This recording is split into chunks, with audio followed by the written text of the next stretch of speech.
YouTube, back at you again with another video. Today, man, we're gonna make it a little bit interesting. I ordered a sprocket and chain kit from, I'm gonna say her name wrong, but Super Light Sprocket RS series.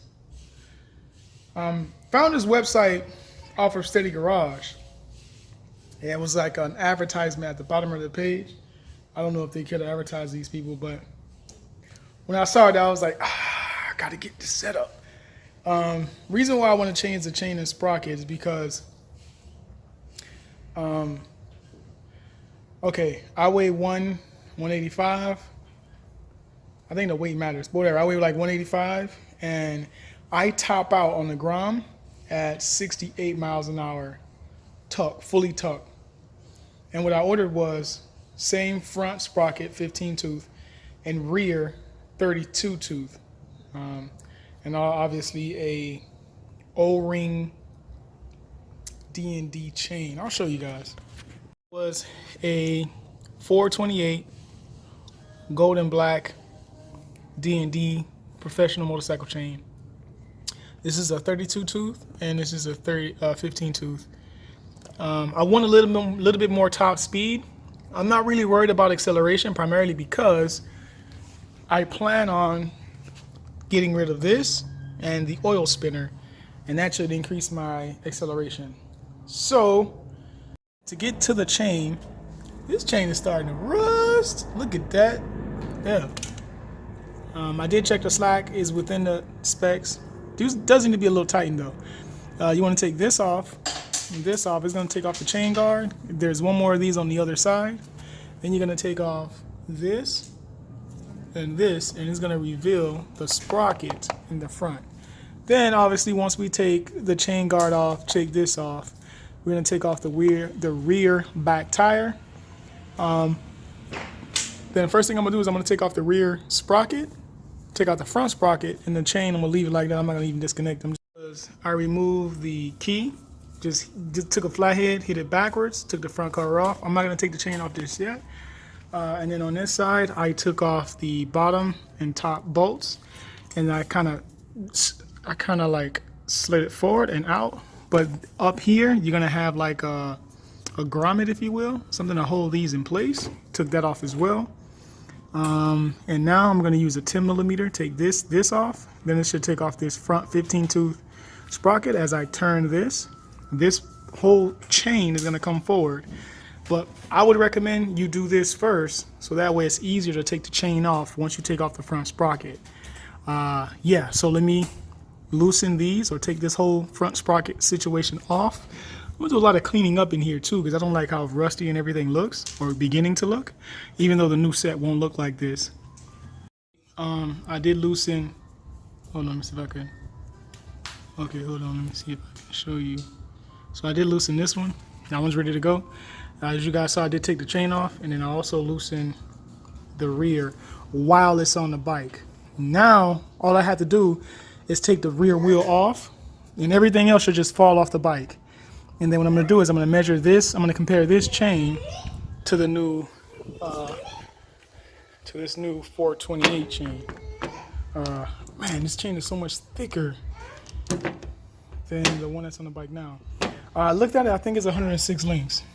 I don't know how many links is that one, but I'm gonna compare the two. Man, I hope this chain is not shorter than the one that's on the bike. Hopefully that's not the problem. But let me take the rear wheel off. I just took the chain off. The links on the gold chain are way less. It's 106 links compared to the original. But the chain is smaller, but they're the same exact length. So from here all the way to here, they're equal. Thank God. So now all I have to do is just take these off. So I'm gonna put that one there, but I don't want it to get lost, so I'm probably gonna take it and put it somewhere out of reach of children. So this is the part that's a little confusing sometimes. You got to turn this, and there's some teeth on here that have to line up with this spine. And then once they line up, you just slide inside of this little groove here, and then these bolts lock it in place to the sprocket. So I'm gonna set this here, and I'm gonna take the front sprocket off and put the new sprocket on. So I just took off the rear sprocket, and just wanted to say that these bolts, these here, are 14 millimeters. And this is a 34 tooth, and this is a 32 tooth with a 420 chain match.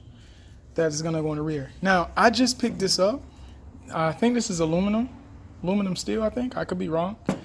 And this is all steel. This is so much heavier from just lifting it with my hand compared to the aluminum steel. So I'm gonna put this on the wheel. Then once I get it on the wheel, I'm gonna transfer the chain. I wish I could show you guys the steps. I am really doing this by myself, but my tripod broke. But whatever, nevertheless, put the chain link back, or the key back. I use my chain adjuster. I'm at 38% slack. One quick thing about the chain adjuster is that I did not realize until just right now. Before, I did not follow the instructions on hard racing so completely, but now it's done right. There's a little gap, if you look closely right there, that needs to hold on to the frame.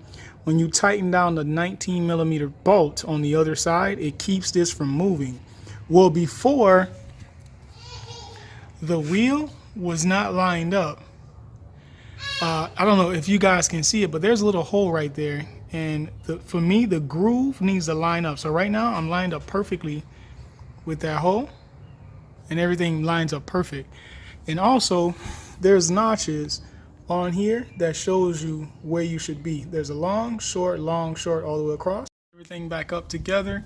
I just wanted to show you guys the chain one last time, take a couple of photos, and call it a thing. Gold chain does look nice. Close out the video. There's the gold chain there. There's it hanging at the bottom, all the way back. I want to thank you guys for watching this sprocket and chain replacement on a Honda Grom 2018. And I hope that you guys have a wonderful, wonderful, wonderful day.